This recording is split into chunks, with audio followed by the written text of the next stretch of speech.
We want you to reach the place where the satisfaction factor is so important to you that you're willing to look into the ethers of what is in the state of becoming rather than need to look at the reality. If you don't need others to say, oh yeah, I've seen it. In other words, if you don't need a large group of people to agree that you've already got it, or that it already is, or that it's a good thing to want, then you become so liberated in your ability to create. But if you need it to already be before you believe it, then you slow yourself way, way down, and mostly you only come to believe in what others have created. When you only believe in what others have created, then first of all, you're not very original. And second of all, you have very little satisfaction in your life because, and this is the most important thing that we want you to take away from this day, what satisfies you, what feels good to you, is only a desire that you've given birth to and your closing of the gap toward it. For you to watch others get what they want is not satisfying to you. It's only when your life produces a desire within you, and then you find a way to focus and allow that desire to turn to the things in your life that you feel real satisfaction. That's why you may really, really want something, and by some interesting set of circumstances, some kind-hearted person might give it to you. Maybe you complained enough that it was just survival for them. So they find a way to be your path of least resistance, and they provide it for you, and it is not satisfying to you, not for long, because the only way that satisfaction will ever come to you is when your life has produced a desire. That's step one, that's asking. And Source has planned out the route for you to accomplish it. That's step two. When you ask, it is given. And then step three is you must find a way to focus your mind in belief of what you desire and maintain that belief consistently enough that you stay out of the way of it so that you don't keep blocking it, because that's how thoughts turn to things. Now, this is an odd statement, thoughts turning to things, to people who are mostly looking at the things that have already turned out. Because most of the world is just looking at things, and they don't want to have a conversation about what existed before the thing was the thing. But if you're going to be a deliberate creator, you've got to be willing to accept that before the thing was a thing, it was a different thing. It was a vibration. It was a softer thing. It was a more subtle thing. It was a less defined thing. It was a less specific thing. It was a vibrational thing that existed that was focused upon enough without contradiction that it evolved into what you call your reality. When you begin to understand that you are the creator and that the satisfaction is in the new idea, that you then find a vibrational stance that allows that creation to be so that you can see it and hear it and smell it and taste it and touch it, and others can too. When you get that that's what the satisfaction factor is, that that's why you came into this physical experience, then and only then will you begin to fulfill your reason for being. And then and only then will your life be fun, satisfying. Then and only then will you feel the vigor of life that you felt when you first got here. There is nothing off limits for you. There is nothing that is outside your ability to be it or have it or create it. In other words, you get to be, do, or have anything that you choose. And this life experience is all queued up to help you in the process of it. And so now, as you begin taking these baby steps where you'll talk about blue glass and feathers and butterflies, and then you'll watch the universe deliver them to you as if to say, oh, you said you wanted that, here's some of that. Oh, you said you wanted that, here's some of that. Here's some of that. Here's some of that. As you begin to make the association between the life that you lived that caused a desire to formulate within you, and then the willingness to focus in a way that you felt satisfaction in that desire, and then you discover that that was all that was required for the cooperative universe to yield to you the pieces for it to be more satisfying and more satisfying and more satisfying, then you're off and running. Then you're creating your own reality. Esther said to a friend the other day, "Ooh, I'm feeling so invincible, and I'm feeling so powerful. And I'm watching world events, and I'm watching events up close to me and sort of far away from me.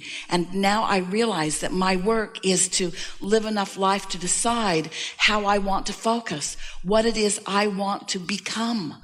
I don't want to run over the tops of others who are creating their own reality. I only want to create my own reality, and I want others to create their own reality. And I want us to all understand that we don't get in the way of each other's reality. Ooh, that's so big we want to shout it at you. You don't get in the way of each other's reality. You only get in the way of your own reality, you see. So if you can let others just be whoever they be and choose whatever they choose, whether they're choosing it deliberately or by default, and you give your attention to what you want, and you practice holding your thoughts in a place that feels satisfying to you, and then you watch the universal forces bring to you the path of discovery and the path of being and doing and having, you will discover your personal awareness of your power and your importance and your reason for being.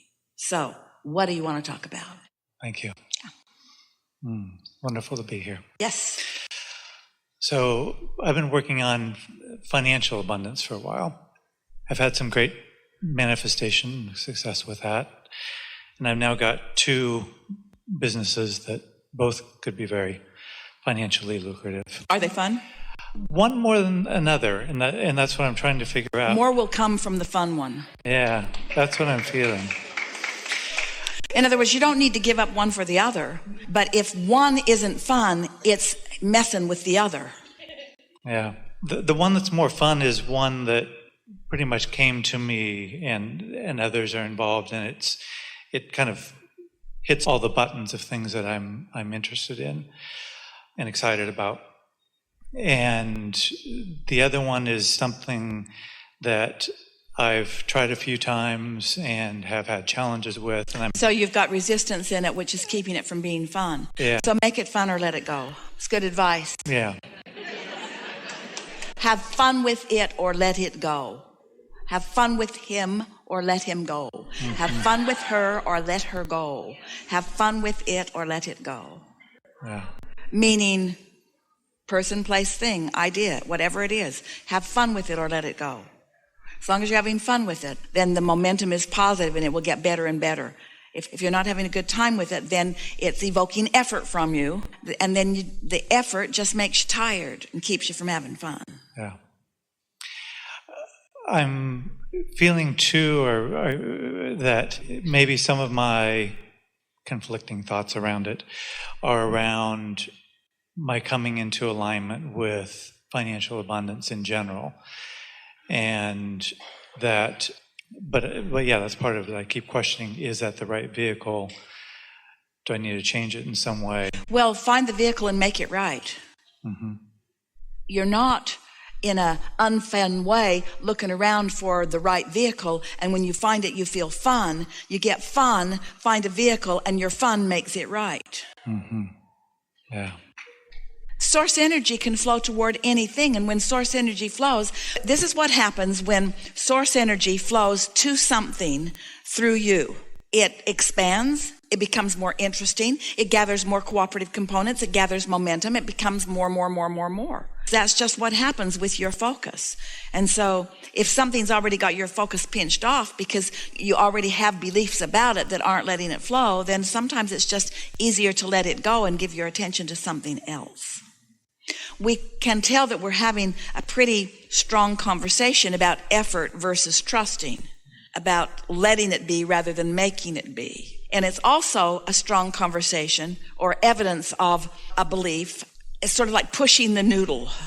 It's the difference between allowing it to unfold and trying to make it unfold. And there's a belief within you, it's within a lot of people, that says, my attention to it and my effort factor are what are going to make this go. And we say, it's actually the other way around. It's your absence of resistance that's going to let something that you want go. It's not your attention to it and your hard work and effort that makes it go. And people don't get that because there is a certain action factor that does make the difference. In other words, you could line people up with something to move from one place to another, and a strong person could pick it up and move it faster than a weaker person. Someone more determined is going to move that physical thing further. But that's not the game you play in. You're playing in a game of higher stakes with faster currents and energies and bigger repercussions and bigger results than just moving something from one place to another. So don't let yourself be confused about what a little bit of mediocre action can accomplish in relationship with what true alignment to the energy that creates worlds can accomplish. And sometimes people sacrifice their alignment and all of that power for just using their brute strength or willingness to dig in with their minds to accomplish something. Did you hear that? And you know how you can tell the difference? By how it feels. If it feels hard, it isn't working. If it feels hard, you're working. It isn't working. Allowing the universe to provide is really what you're wanting to have at the basis of all of this. You're thinking things into being. You're not doing things into being. You're finding a vibration that then allows a thought. And when you receive the thought, which inspires an action, that's a whole other thing than making something happen by realizing that you've got to dig in and make it happen. Can you feel the difference? And you've been sort of presenting those choices to us in the conversation all along here just now. Yeah. It would be like saying, I've lived enough life to know what I want relative to, let's say, a relationship. Just stay with us for a moment. And I don't currently have that dominant, significant relationship that I want. But I've lived enough life and I've put it into the vortex. So now I'm going to trust the universe to yield it to me through my path of least resistance. And then you get an idea. I'm going to do online dating. Well, you want to ask yourself, where did that idea come from? Did it come from here or did it come from here? Is it effort? Is it logic and statistics, or was it truly an inspired thought? Or I'm wanting to create a magnificent business enterprise, and I've put all of my desires and interests into my vortex, and then I get an idea. Well, did the idea come from alignment, or is it an action-oriented idea that I've tried before? You have to play with this a little bit before you know the difference. Just have to play with it for a while. And soon you'll be able to tell the difference about where the impulse is coming from the receiving mode of my connection with Source, or from the receiving mode of me just being tired of not having what I want. You're always in some receiving mode because your tuner is always on. You just want to be aware of what you've got it tuned to. And you can tell that in a pretty accurate way by just assessing what's my general mood been today. If I've been just sort of awkward in my being and ornery and disappointed about life and discouraged and halfway depressed, it's a pretty good sign that every idea you got came from here, not here. What's my mood? And if that's been your mood, then when you go to bed tonight, say, I'm going to leave these thoughts and these moods somewhere else, because while I sleep, the momentum of all of that will subside. And when I awaken, I'm going to be in a new place. And then when you wake up, acknowledge that you're in a new place. And if you can find time to meditate for 15 minutes, and we know you can, quiet your mind and reset yourself, and then notice how this day plays out. We've been talking about meditation with you all a lot today, and we know that these are only words to you until you've actually quieted your mind and gotten to that place where you are actually feeling detached from your body, and where you can actually feel yourself feeling different than you have felt in terms of consciousness, and where you're detached enough that you really can't tell your toe from your nose. In other words, you can feel that you're in that different space, and then an idea occurs to you and feels good when it occurs, and then produces really good experience as you follow through with it. Until you've actually had that experience, then you don't know what we're talking about here. You haven't personally and consciously accessed the energy that creates worlds for your personal creation.